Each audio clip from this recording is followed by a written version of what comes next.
జంగారెడ్డిగూడెం గ్రామ పొలిమేరు దేవతగా విరాజిల్లుతున్న చల్లసత్తమ్మ తల్లి ఆలయం బోసిపోతోంది. స్వచ్ఛమైన తల్లిగా ప్రసిద్ధిగాంచిన స్వయంభూ క్షేత్రమైన చల్లసత్తమ్మ తల్లి ఆలయంలో దసరా ఉత్సవాలు కనుల పండుగ నిర్వహిస్తున్నారు. అయినప్పటికీ భక్తులు కానరాడడం లేదు.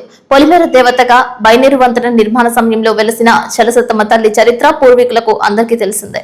నేటి తరంలో కొంతమందికి చల్లసత్తమ్మ తల్లి ఆలయ విశిష్టత గురించి, వైభవం గురించి తెలిసినప్పటికీ అమ్మవారి దర్శనానికి తరలి రావడం లేదు. బైనేరు వంతెన కూలిపోయిన నాటి నుంచి బైపాస్ నుంచి ఈ ఆలయానికి చేరుకోవాల్సి వస్తుందని, సుమారు 2 కిలోమీటర్ల ప్రయాణం చేయాల్సి వస్తుందని, భక్తులు చల్లసత్తమ్మ తల్లి దర్శనానికి రావడం లేదనే అపోహ ఏర్పడుతోంది. వివిధ ప్రాంతాల్లో ఉన్న స్వయంభూ క్షేత్రాలను దర్శించడానికి భారీ వాహనాలలో తరలి వెళ్లే భక్తులు గ్రామంలోనే పొలిమేర దేవతగా కాపు కాస్తున్న చల్లసత్తమ్మ తల్లి దర్శనానికి ఎందుకు రావట్లేదు అనేది వారికే తెలియాలని పలువురు భావిస్తున్నారు. ప్రతి ఏటా అమ్మవారిని దర్శించుకోవడానికి కుటుంబ సమేతంగా వస్తుంటామని, కోరికలను తీర్చే కల్పతరుగా చల్లసత్తమ్మ తల్లి కాపు కాస్తుందని జంగారెడ్డిగూడెం పట్టణానికి చెందిన రాజేష్ దంపతులు సిటీ న్యూస్ తో పేర్కొన్నారు.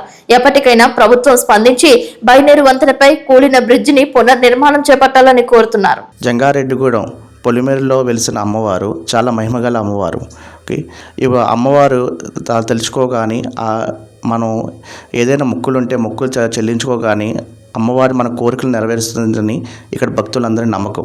సో అదే నమ్మకంతో మేము మా చిన్నప్పటి నుంచి కూడా అమ్మవారిని దర్శనం చేసుకుంటూ వస్తున్నాం. అలాగే ప్రతి శరన్నవరాత్రుల్లో కూడా అమ్మవారికి చీర, జాకెట్టు, పసుపు, కుంకుమ, పువ్వులు, గాజులు సమర్పిస్తూ వస్తున్నాం. కానీ 2017లో బైనేరు వద్ద వంతెన పడిపోయిన తర్వాత భక్తుల రక్తి బాగా తగ్గినది. సో మా ప్రభుత్వానికి కూడా సూచించడం ఏంటంటే ఆ వంతెన త్వరగా వేయిస్తే భక్తులందరికీ కూడా, అలాగే ప్రజలందరికీ కూడా చాలా ఉపయోగకరంగా ఉంటుందని భక్తులందరికీ సూచన ఏంటంటే క్రమం తప్పకుండా అమ్మవారిని దర్శించి అమ్మవారికి మొక్కులు చెల్లించుకొని అమ్మవారి కృపకు పాత్రలు కాగలుగుతారని సూచిస్తున్నాం. శ్రీమాత్రే నమః. ఓం శ్రీమాత్రే నమః.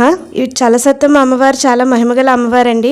ఇక్కడ బైనేరు బ్రిడ్జ్ కడుతున్నప్పుడు అక్కడ తవ్వకాల్లో ఈ అమ్మవారు బయటపడింది. అక్కడి నుంచి కదలలేదు. దాని తర్వాత గుడి కడతామని చెప్పి మొక్కుకొని ఇక్కడ గుడి కట్టించిన తర్వాత చాలామంది భక్తులు వస్తూ ఉండేవారు. కొన్ని కారణాల వల్ల వర్షాలప్పుడు అమ్మవారు బ్రిడ్జ్ పడిపోయింది.